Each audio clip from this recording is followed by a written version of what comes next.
se mandou o time do Corinthians.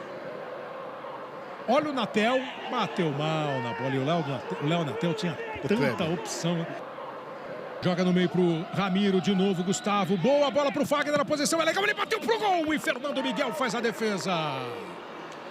Boa trama do time do Corinthians, ali com o lado direito funcionando bem, ó.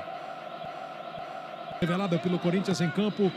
Não pegou muito bem na bola não o Fagner. Conseguiu aproveitar ainda o Gabriel. E por pouco, por muito pouco. Eu lembrei do Geraldo Zé de Almeida agora, narrador da Copa de 70. Depois do ataque se disse morno, o narrador foi simpático com o jogo. Com a temperatura morna. Vem aí o Vasco. Andrei tocou para um chute até perigoso do Carlinhos. Mas ela foi embora pela linha de fundo. E precisa. Vem a bola para o Ricardo Graça.